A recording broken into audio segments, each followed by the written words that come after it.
I have a strong feeling my wife is being unfaithful. I just know it. But damn it, I can't catch her in the act. It's Saturday morning, and I'm seated in my lawyer's conference room. My attorney, Roscoe Noble, who handled my first divorce, is well versed in these matters. He's hired a private investigator to look into my suspicions. What is it with me?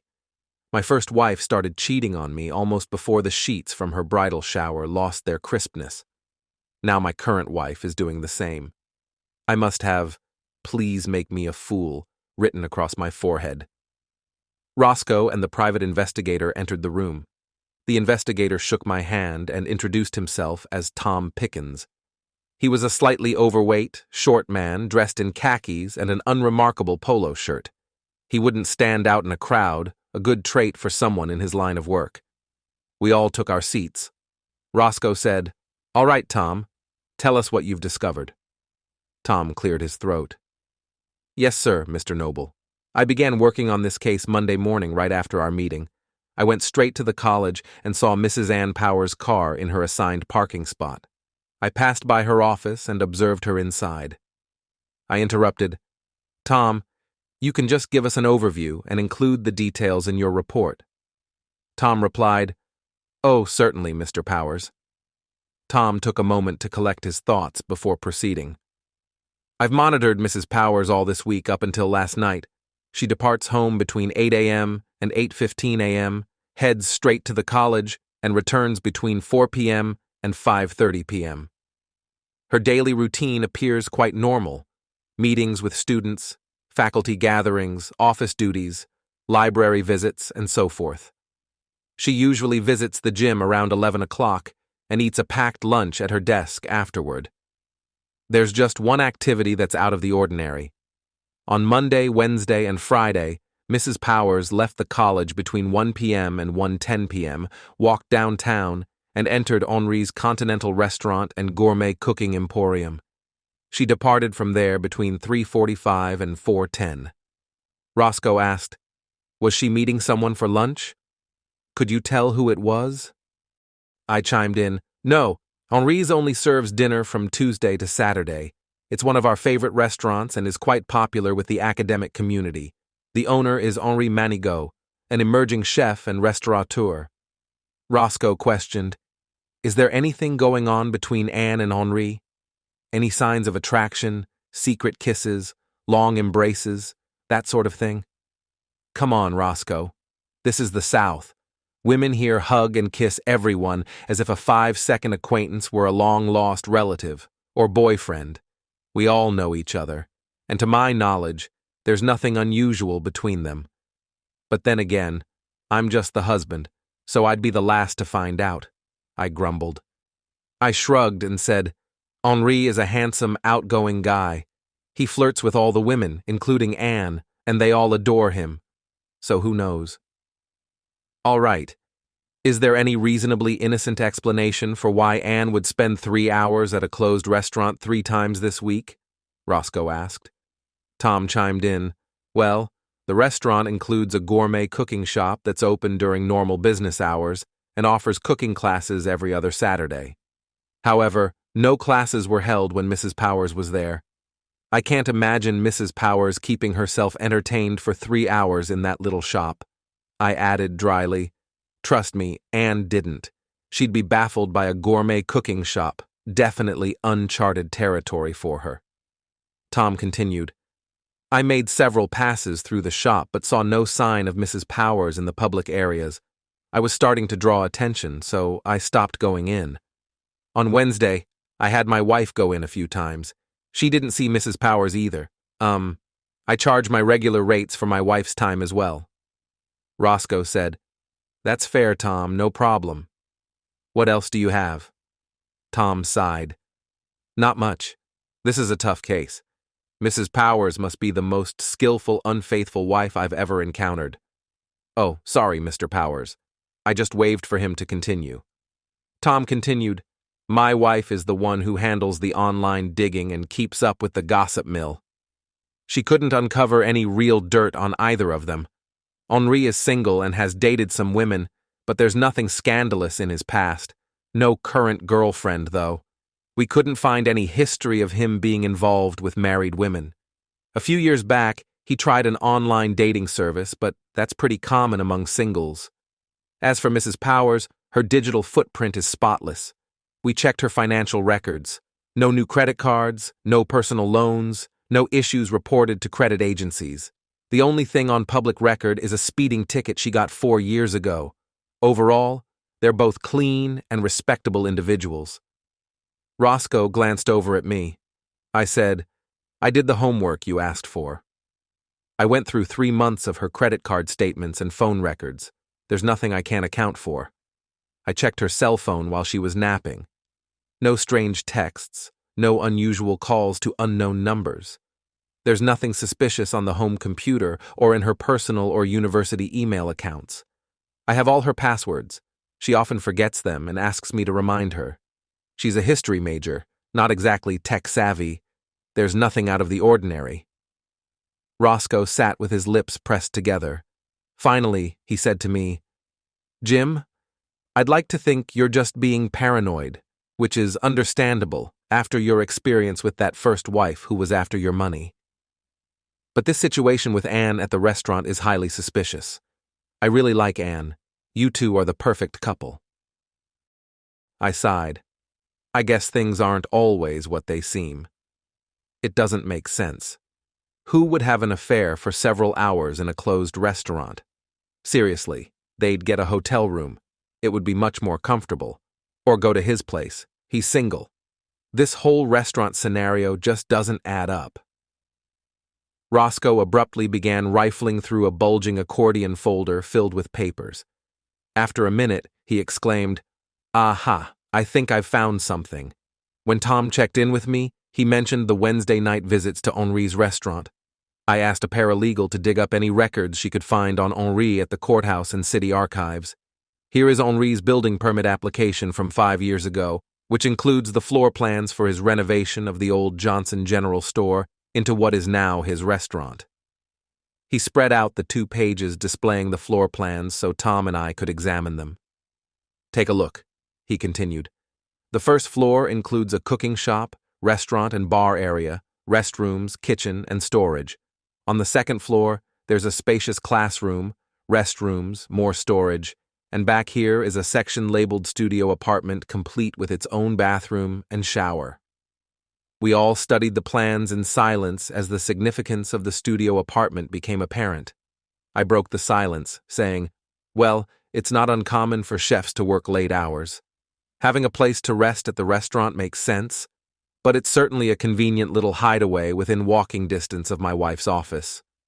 Roscoe nodded in agreement. "It certainly is."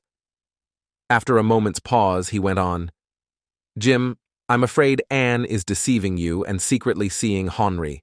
There's no point in beating around the bush. Tom, continue with your surveillance. Jim, stay alert at home. Anne is clever and is hiding her affair better than most. She'll make a mistake eventually. They always do. Then we'll catch her, just like we did with your first wife." As I drove home, my mind was in a state of chaos. Thinking back on my first wife, I suppose I can understand why she cheated. We married much too young and too quickly. She was an art major in her senior year of college when we tied the knot. A beautiful girl. But she was also self-centered and socially ambitious, not to mention she became quite high maintenance. I come from a modest construction family. I majored in civil engineering and was working toward an MBA when we got married.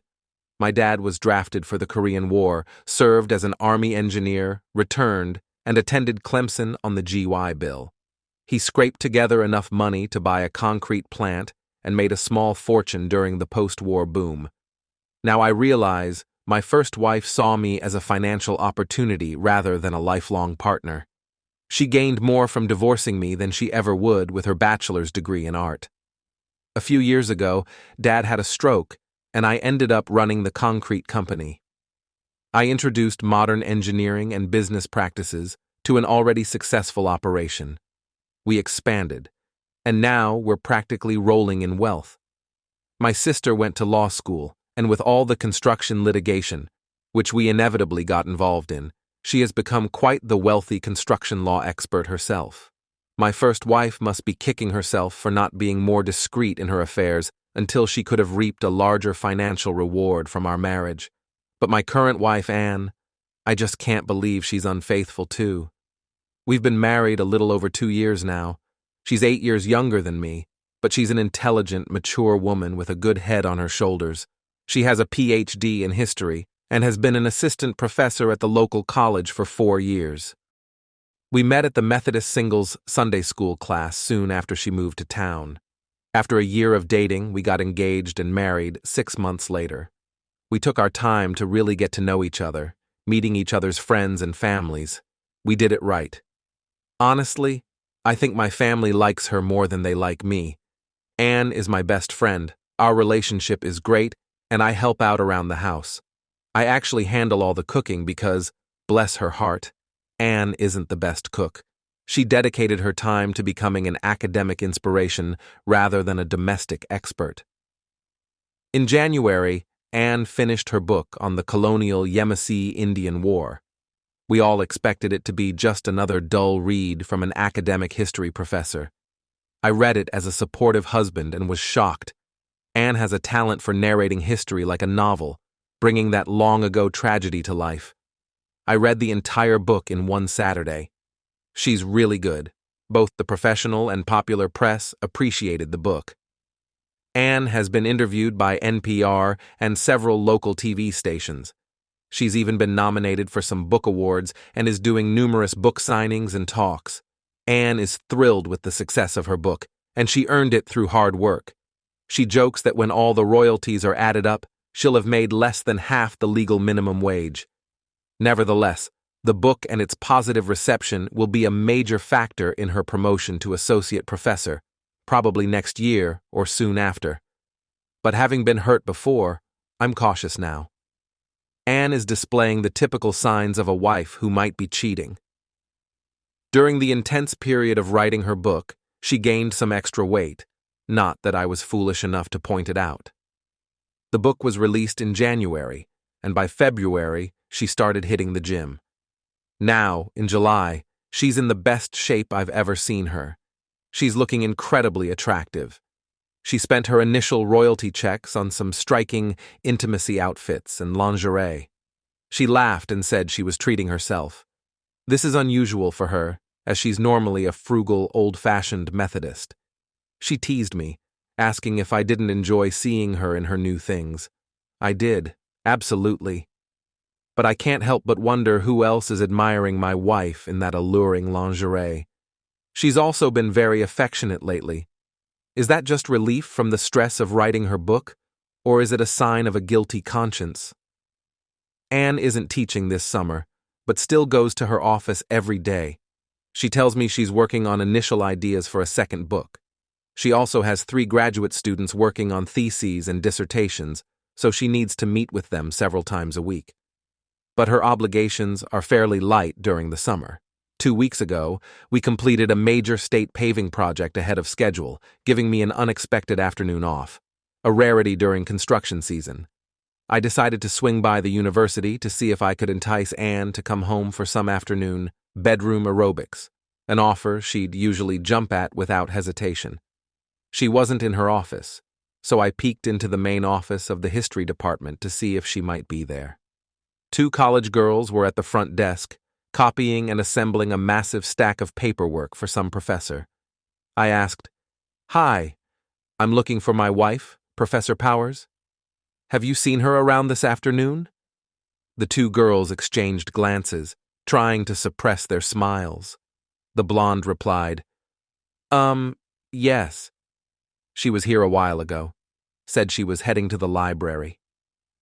As I closed the door behind me, I could hear them failing to hold back their giggles.